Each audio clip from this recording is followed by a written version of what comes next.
गुरुपुष्य अमृत योग 24 तारखेला आहे. ह्या दिवशी आपल्याला आपल्या काही मनोकामना आहेत किंवा आपले काही कार्य पूर्ण होत नसेल, आपल्या मनातली खूप दिवसाची इच्छा आहे किंवा काही अडथळे येत असेल, असं काही होत असेल तर गुरुपुष्य अमृत योगाच्या दिवशीपासनं आपल्याला ह्या 12 वातीचं उपाय करायचा आहे आणि सेवा करायची आहे.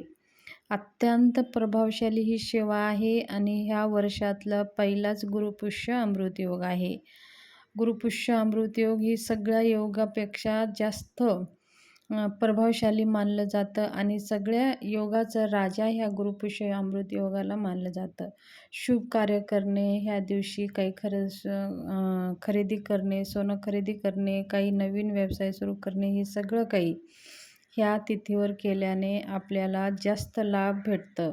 गुरुपुष्य अमृत योग ह्या योगाचा राजा आहे, म्हणून ह्याला खूप महत्त्व दिलं आहे आणि हे गुरु संबंधित योग आहे, म्हणून ह्या दिवशी गुरुवारीच हा योग येत असतो आणि हा 2025मधला पहिला गुरुपुष्य अमृत योग आहे.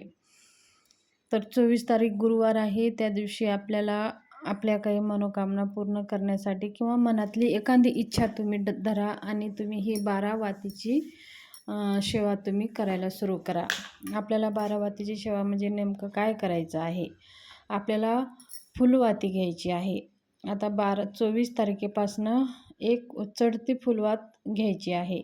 म्हणजे 12 तारखेला आपण एक फुलवात घेतली तर 24 तारखेला आपण एक फुलवात घेतली आणि 25 तारखेला 2 फुलवात, असं 12 दिवस एक वाढती म्हणजे चढत्या क्रमांकानं वाढवायचं आहे. 12व्या दिवशी आपल्याला 12 फुलवाती घ्यायची आहेत. जसं पहिल्या दिवशी 1, दुसऱ्या दिवशी 2, तिसऱ्या दिवशी 3, चौथ्या दिवशी 4, असं 5, 6, 7, 8, 8व्या दिवशी 8, 9व्या दिवशी 9, 10व्या दिवशी 10, 11व्या दिवशी 11, 12व्या दिवशी 12, अशा 12 दिवसांनी 12 फुलवाती आपल्याला चढत्या क्रमांकामध्ये घ्यायची आहे आणि त्या तुपातच भिजून घ्यायची आहेत. आणि 13व्या दिवशी पण 12 वाती घ्यायची आहे आणि मग 14व्या दिवशी आपल्याला 11 वाती घ्यायची आहेत. असं त्याला उतरत्या क्रमांकामध्ये त्या वाती आपल्याला आणायच्या आहेत. सुरुवात आपण चढत्या वातीनं करतो आणि आपण नंतर आपले 12 दिवस पूर्ण झाल्यानंतर 13व्या दिवशीपासून आपण उतरत्या वातीनं सुरुवात करतो. म्हणजे आपल्या ज्या काही मनोकामना मनात आहे त्या मनात इच्छा धरून दररोज आपल्याला असं हे तुपामध्ये वाती ह्या लावायच्या आहेत. आणि सुरुवात आता 24 तारखेच्या दिवशी आपल्याला संकल्प करायचा आहे. म्हणजे आपल्या मनातली जे काही इच्छा आहेत त्याच्यासाठी आपल्याला ही सेवा करत आहेत. एकाच दिवशी संकल्प करायचा आहे आणि ही सेवा आपल्याला संध्याकाळीच करायची आहे. दिवा लागणं म्हणजे आपण ज्यावेळी दिवाबत्ती करतो देवाला त्या दिवशीच करायची आहे.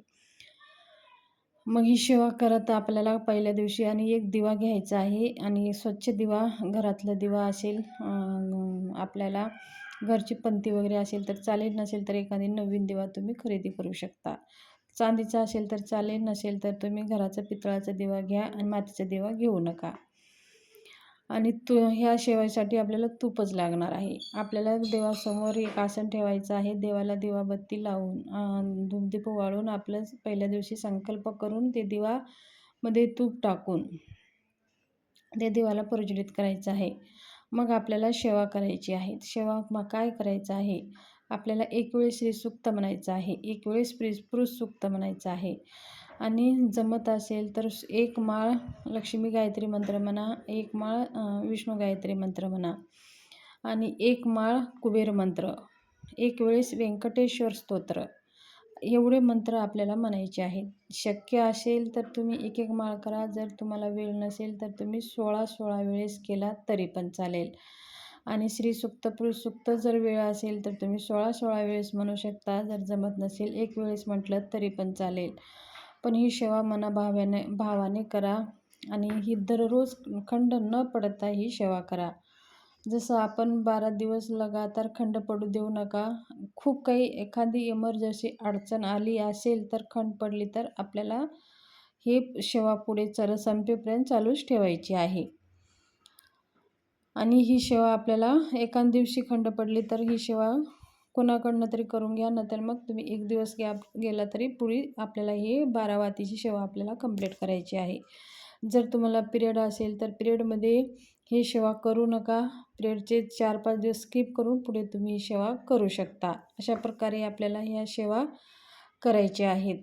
आणि ही सेवा चालू असताना आपण मंत्र वगैरे जप करत असताना आपल्याला मध्येच उठायचं नाही. आपली पूर्ण सेवा संपल्यावरच आपल्याला आसनवरून उठायचं आहे. आणि शक्य असेल तर नॉनव्हेज वर्ज्य करा. हे 24 दिवसाची सेवा आहे आणि त्याचे फळ आपल्याला लवकर प्राप्त होतात. कोणतेही सात्विक राहून जर आपण सेवा केली तर त्याचे आपल्याला फळ लवकर प्राप्त होतात. म्हणून आपण जेवढं सात्विक राहतो तेवढं खूप चांगलं असतं. आणि काहीतरी विशेष संकल्प करून सेवा करत असताना आपल्याला सात्विक राहणं खूप गरजेचं आहे. तर अशा प्रकारे ही गुरुपुष्य अमृत योगावरती ही सेवा करायची, कशी सेवा करावं हे तुमच्याशी माहिती शेअर करायची होती. जर माहिती माझी आवडली असेल तर चॅनलला शेअर करा, सबस्क्राईब करा, लाईक करून व्हिडिओ जास्तीत जास्त ग्रुपमध्ये शेअर करा. धन्यवाद. शुभ दिवस.